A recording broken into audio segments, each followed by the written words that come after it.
This is Benjamin Davis with our daily blockchain news update with Cointelegraph.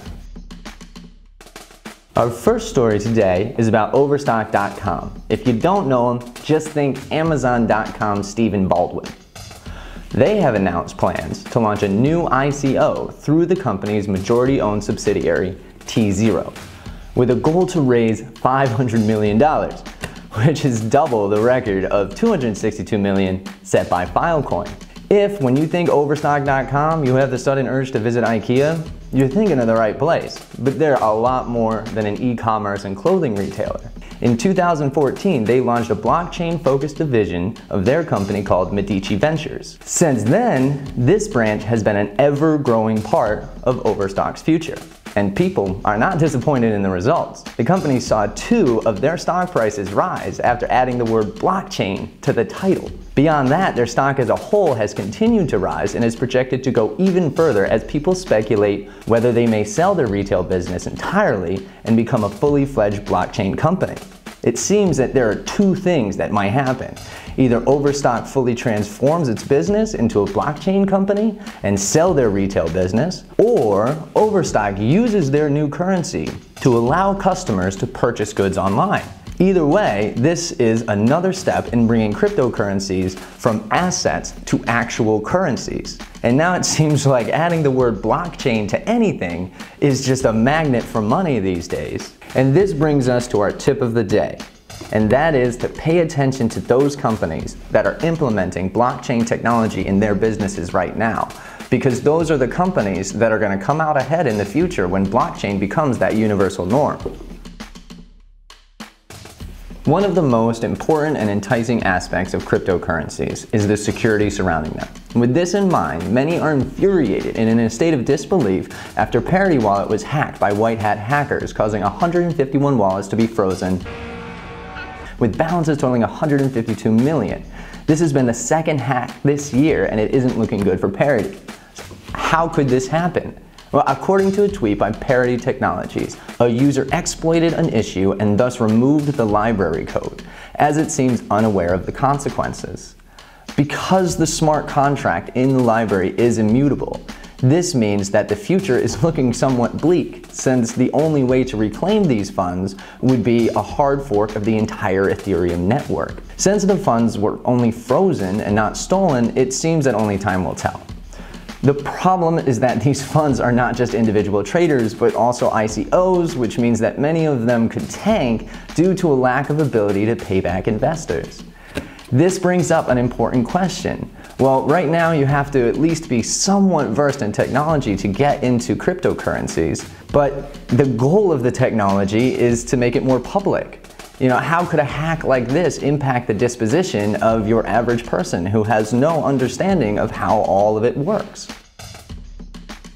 Now we'll talk about virtual real estate. Blockchain might not be making its way into the actual real estate market anytime soon, but that isn't keeping it from playing a major role in virtual real estate. Soon there'll be a land auction for parcels of land in what's called Decentraland.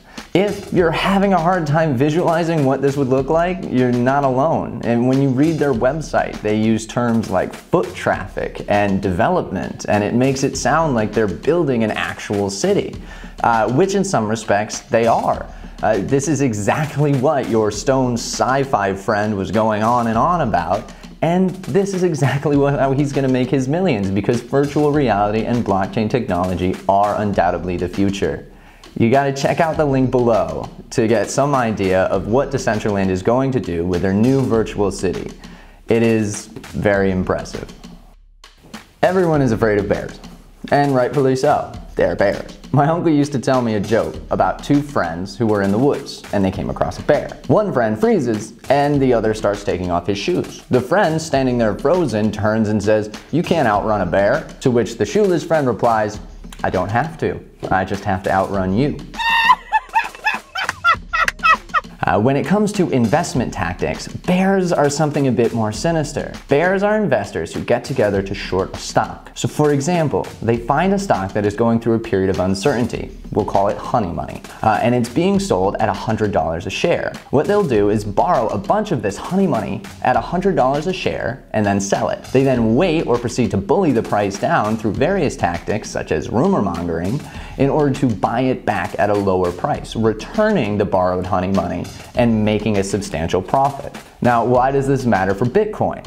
Well, the CME announced that it will launch Bitcoin's futures in December of this year, which would legitimize Bitcoin as an asset. This legitimacy will mean that the SEC will have a much harder time blocking Bitcoin ETFs.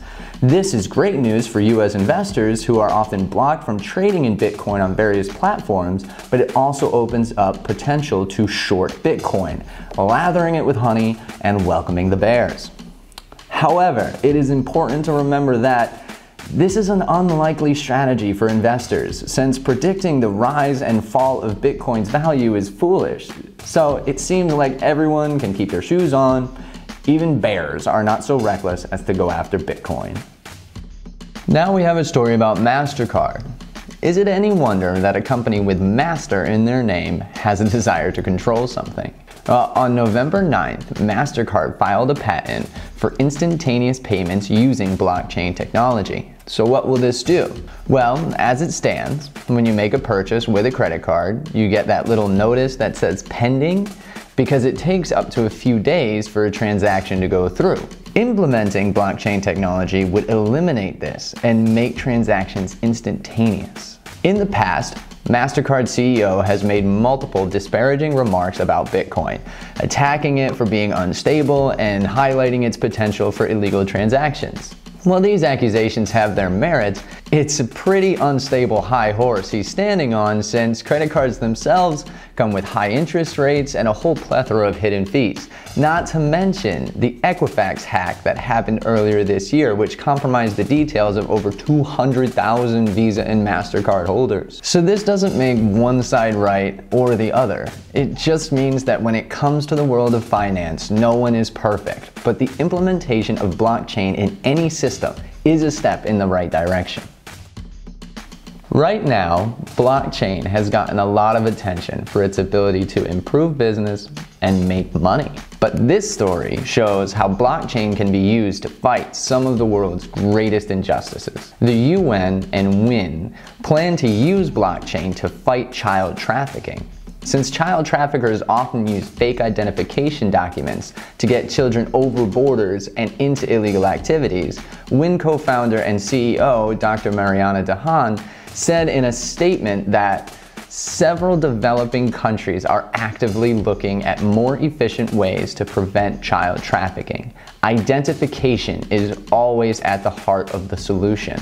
And the UN Women Deputy Executive Director said that child trafficking is one of the greatest human rights abuses. Blockchain would be a potentially powerful technology to address the problem and potentially save millions of children. With these two powerful and influential people seeing the potential of blockchain, you can't help but feel encouraged that this technology really can do the world so much good. And that's all for today's daily news. Please don't forget to subscribe down below. And if you have any questions or more details about any of the stories you heard today, please don't be shy and come visit us at Cointelegraph.com.